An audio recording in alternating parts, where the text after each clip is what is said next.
एक पार्टी को फायदा पहुंचाने के लिए, एक पार्टी को नुकसान पहुंचाने के लिए जो हिसाब से बनाया गया है उसको आप अवॉइड करिए। और हमारे सजेशंस जो भी है हम पूरे सजेशंस यहाँ पर सबमिट करेंगे और उम्मीद करते हैं उसको कंसिडर किया जाएगा। Thank you.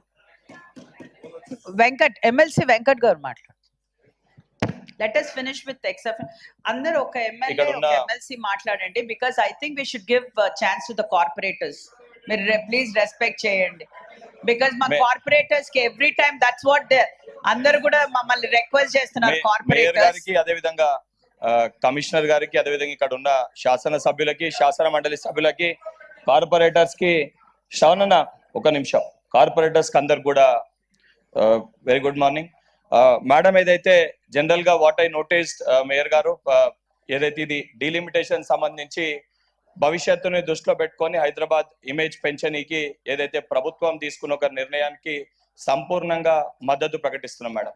అండ్ దానితో పాటు సెకండరీ మేడం, ఎందుకంటే నేను first time member of legislative council లెక్క అయినాను, లాస్ట్ టైం కూడా పొలిటికల్ గా యాక్టివ్ గా ఉండే కాబట్టి 2016 ఇఫ్ ఐఎమ్ నాట్ రాంగ్, ఎప్పుడైతే 100 నుంచి 150 డివిజన్ల ప్రక్రియ జరిగినప్పుడు ఏ రోజు కూడా ఒపీనియన్ తీసుకోలేదు, ఒపీనియన్ కన్సిడర్ చేయలేదు. అండ్ జనరల్ గా కూడా వివేకానంద ఎప్పుడైతే జనరల్ గా కూడా ఒపీనియన్ తీసుకోవడము, జనరల్ గా ఏ టోపోగ్రఫికల్ డీలిమిటేషన్ అయినా కూడా ఆఫీసర్స్ చేసిన తర్వాత పబ్లిక్ ఒపీనియన్, ఏదైతే పబ్లిక్ రిప్రజెంటేటివ్ ఒపీనియన్ అనేది తీసుకొని దానిపైన మళ్ళీ వర్కౌట్ చేసి జనరల్ గా ఫైనల్ అవుట్కమ్ అనేది వస్తుంది.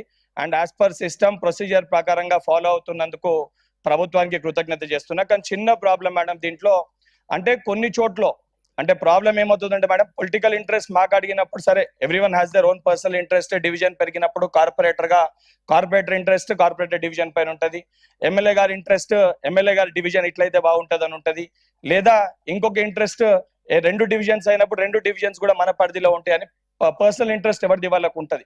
అట్ ద సేమ్ టైం అక్కడ ఉన్న సమస్యలు ఏ రకంగా చేస్తే బాగుంటది, ప్రజలకు ఏ రకంగా కన్వీనియంట్ ఉంటది కూడా ప్రజాప్రతినిధులకే తెలుస్తుంది. సో ప్రజాప్రతినిధులు అందరూ కూడా సెల్ఫ్ ఇంట్రెస్ట్ తో పాటు administrative, at the same time public ఏ రకంగా కన్వీనియంట్ ఉంటుందో మనం అవన్నిటిని కూడా దృష్టిలో పెట్టుకొని మన పొలిటికల్ ఇంట్రెస్ట్ ని పక్కన పెట్టి ఏదైతే ఆ రకంగా మనం రేపు సాయంత్రం లోపల రిపోర్ట్ నిచ్చి దాన్ని కూడా ప్రభుత్వం, అదే విధంగా మేయర్ గారు, కమిషనర్ గారు దాన్ని కన్సిడర్ చేసి ఆ రకంగా వార్డ్స్ ని చేస్తే బాగుంటుంది. అంటే చిన్న ఎగ్జాంపుల్, మా దగ్గర అంబర్పేట్ డివిజన్ ఉండే madam, last time Barkatpura and Kachiguda division 2 club చేసి బర్కత్పురాన్ని తీసి కాచిగూడ డివిజన్ చేశారు. ఈసారి అదే బర్కత్పురాన్ని మళ్ళీ చేసే అవకాశం ఉంటుంది, అంటే పెంచుతున్నప్పుడు.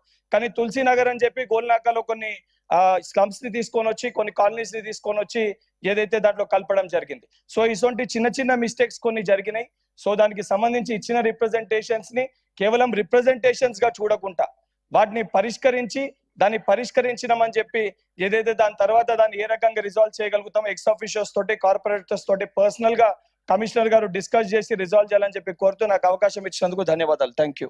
శ్రవణ్ గారు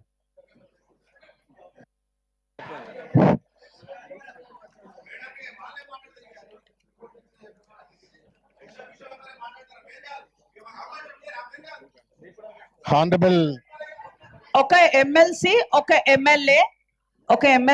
ఎమ్మెల్సీ మాట్లాడతారు, దాని తర్వాత కార్పొరేటర్స్ మాట్లాడతారు. తప్పకుండా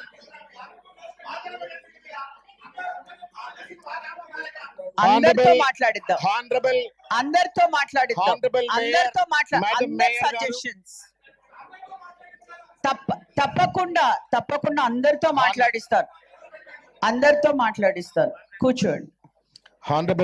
Honorable Mayor, Madam Mayor, please finish it in 2-3 minutes. I haven't started, ma'am. No, I am for the first time coming into whatever it is, my request to you is, please, we are trying to give everybody a chance, kapatki try to respect the house, that's it.